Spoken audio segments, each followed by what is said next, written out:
Rose ഫ്രയറിയിൽ വന്നതാണ് ഞങ്ങൾ. Ruins മാത്രമേ ഉള്ളൂ.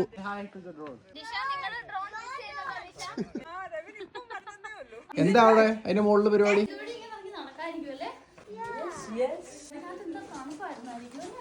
തടിയൊക്കെ കത്തിച്ച് അവര് ചൂടാക്കാനുള്ള സംവിധാനമൊക്കെ ഉണ്ടായിരിക്കും. സെമിനാരി പോലും അച്ഛന്മാരൊക്കെ താമസിച്ചുകൊണ്ടിരുന്നൊരു സ്ഥലമാണിത്.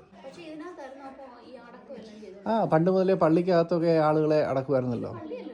ഇത് പള്ളി പോലെ ഒരു സംഭവമായിരുന്നു. ടവറൊക്കെ ഏറ്റവും ഹൈറ്റിൽ 4 നില പൊക്കത്തിലായിരിക്കും നിൽക്കുന്നത്. ബാക്കിയുള്ളതെല്ലാം ഇടിഞ്ഞു പൊളിഞ്ഞു പോയി. പിന്നെ നമ്മൾ വരുമല്ലേ ഇതിൻ്റെ അകത്തോടൊക്കെ കുനിഞ്ഞ് നടക്കണം ചിലയിടത്തൊക്കെ. ശരി, ഇഷ്ടംപോലെ സ്ഥലമുണ്ട്. ഇതിൻ്റെ 4 സൈഡിലേക്കും ഉണ്ടല്ലേ കൊച്ചു?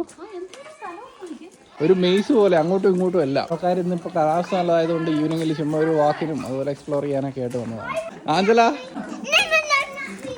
പഴയ കിണർ ഏതാണ്ടാണോ? ആയിരിക്കും.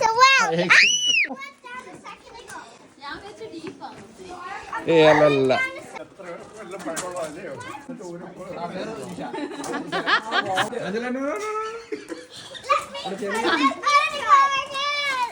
ഇറങ്ങല്ലേ.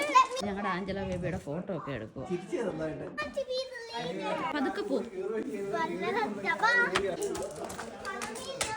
ഇതിനകത്തേക്ക് ആരും ഓടി കയറുകയും ചെയ്യരുത്, കയറിയിട്ടുണ്ടെങ്കിൽ ഓടി ഇറങ്ങുകയും ചെയ്യരുത്. തലയിടിക്കും ശരിക്കും പറഞ്ഞാൽ. ചെറുതായിട്ടൊന്ന് പൊഴിഞ്ഞിട്ട് വേണം വരാനായിട്ട്. എന്നെ പോലുള്ളവർക്ക് പ്രശ്നമില്ലെന്നേ. അതുപോലുള്ള ആൾക്കാരായിരിക്കും ഇവരെന്നെ ഇത് വാങ്ങിക്കാൻ പോകണം. ഒരു സ്ഥലമൊക്കെ നോക്കുക. ഡിസ്കഷനാണ് നോക്കിയേ.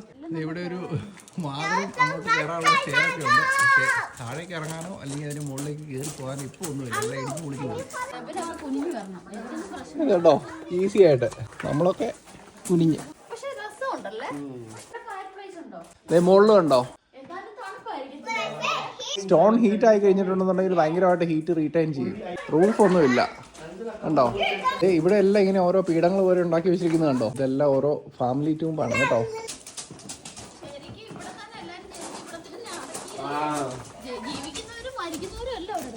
പക്ഷെ ഇതിന്റെയൊക്കെ സ്ട്രക്ചറൊക്കെ ആ കാലത്ത് ഇതുപോലെയൊക്കെ ഉണ്ടാക്കി വെച്ചിരിക്കുന്നത് അല്ലേ.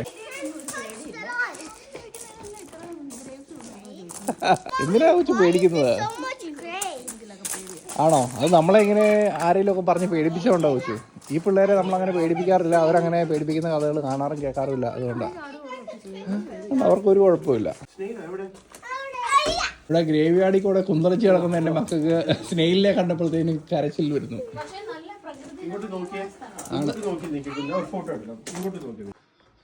ഇവിടെയും CCTV ക്യാമറ ഉണ്ട് കേട്ടോ. എന്നിട്ട് രാത്രി അവരതിട്ട് കാണും.